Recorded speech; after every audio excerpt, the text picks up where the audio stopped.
Okay, so in this video we're going to look at the benefits of the high line and we're going to look at the benefits of the high press, and we're going to explain exactly what those two things are and how they work together.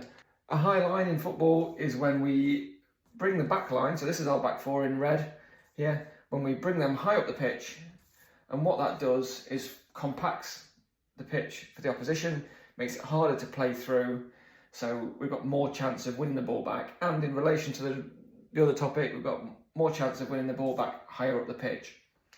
A high press is when we look to win the ball back in these areas, so in the opponent's final third ideally, but just as high up the pitch as we possibly can do. So we commit players to win the ball back in the opponent's final third, and then if we do win the ball back here, it's a dangerous situation, we can get in on goal and potentially score. Now, trying to win the ball back higher up the pitch, as we've done here, that can only happen if our back line is nice and high. If our back line is deep,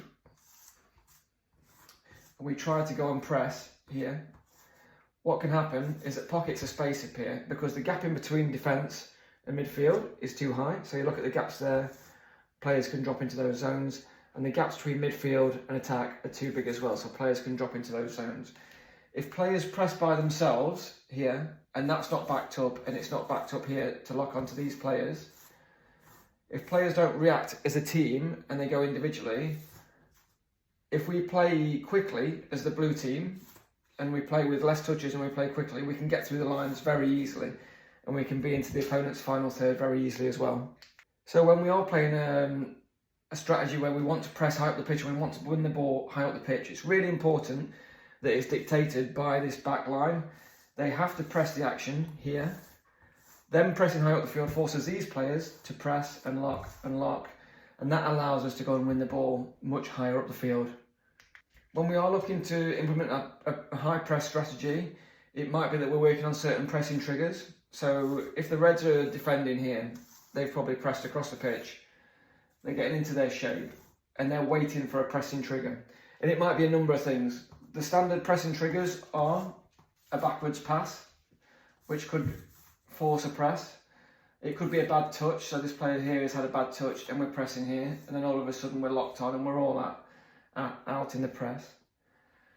It could be a sideways pass. So those three things could be, if you're struggling for pressing triggers and you want to implement a high press, you could just say to your team three things: a backwards pass, a bad touch here, or a sideways pass.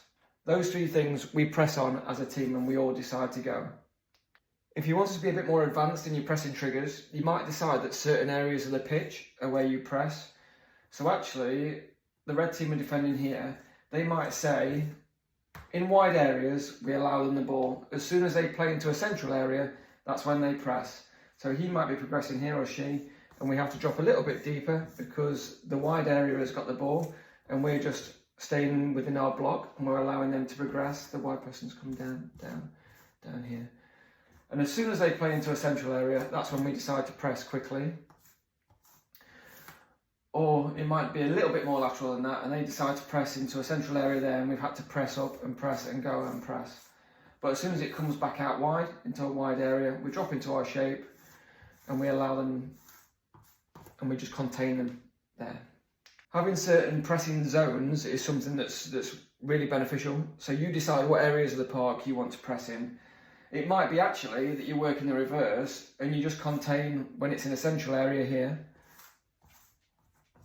and you just shift across the park, shift, and keep a really steady central block, a mid-central block, until, we're working in 4-4-2s here, until that comes in central area, wide areas, and you might decide actually, when the ball comes wide, that's our pressing trigger. So now you're working with wide triggers. So as soon as that ball lands there, we're locking here, we're pressing here, and we're pressing here, we're locking, we're pressing, and we're coming into a really compact shape over here, but we're locking all the important players.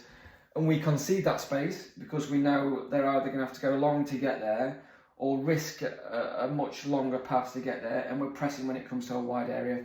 If they were successful to get to there, then again, we just drop into our central block, a mid-central block, compact the centre of the park, compact the centre of the pitch, allow them to come across.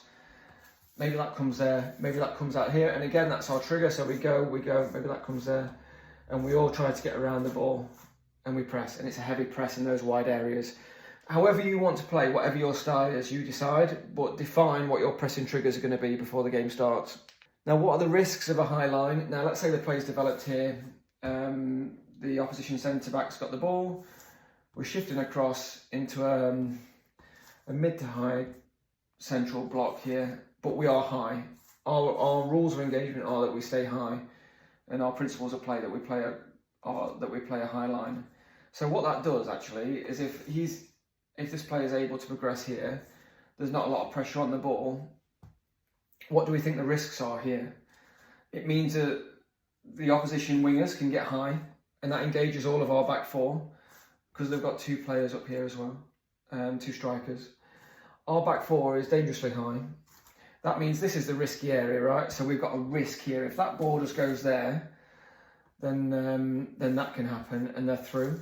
So the direct ball is the most dangerous ball. The front to back, so the back to front ball is the most dangerous one, and it's the most effective one if we can do it. And if you are playing a high line, you need that pressure on the ball. We cannot allow them to have time on the ball and get their head up if we're going to play this high line, because that will just happen over and over again. And to mitigate that, we either get in their face, and this is probably where you need some defined pressing triggers, or you have to have a sweeper keeper that comes and sits in these areas, and you've got a keeper that's really, really comfortable coming and getting the ball, and that might go out, but they might just be able to reset and look to play with another one of their players. But you cannot have a keeper that's on their line and play with a high line. You need that zone to be protected, otherwise you're going to get hurt over and over again. So in summary, a high press and a high line are intrinsically linked. If we play a high line like we do here, that allows our midfield to push forward, that allows our strikers to press forward. And as always, we're thinking width and length, right? So we're thinking compactness. What area do we want to play in? If we decide that we're playing a high line here, it means that we're saying we're only playing in this half of the pitch, and we're compacting the full-size pitch. If we were to have a lower line like this, we're saying to the opposition, okay, we're going to play in 3/4 of the pitch. That gives them more space to come and play in, and it just allows them more of the field to play in, and they've got more width and they've got more length. Length is the important piece to remember here. One last thing to note on a high press, and some teams, it depends how much pace you've got in your back line, will look to do this. So if we're defending in red here, we're going to be shifted across the pitch. As always, this player here wants to be in line with the back post, because we're shifting across, we're making the pitch nice and compact. We're coming here. And you see what we're saying here is we're going to play a high line on the halfway line. That means we're playing only in that half, and we're going to shift onto the ball side, meaning we're going to play in this bit. So we're saying as a red team, we're playing in this part of the field here. We're playing in 1/4 of the pitch is what we want to do it. Whereas the blue team, they have to concede that they've got to play in our half, because otherwise they'll be offside. But they want to say, right, we're going to play, we're playing in the full size of the pitch, okay? So we're looking to use all of this. In red, we're saying we're looking to use that much and that much, okay? What Man City have tried to do recently, and it helps that they've got Kyle Walker in their side, which is who's very pacey, and they've got Edison, who's very good at playing that sweeper keeper role.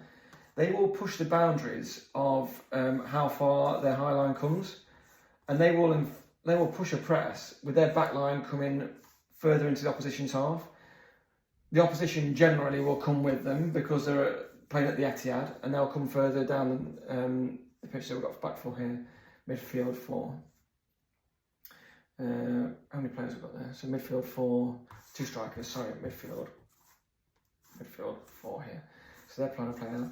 But they will come much deeper, and Man City will push that and push that and push that. So they're playing in not just half of the pitch; they're playing in 1/3 of the pitch sometimes. Now that is obviously extremely risky to that happening, but Man City are quite confident that Edison can come up into these areas, and the opposition aren't going to hurt them.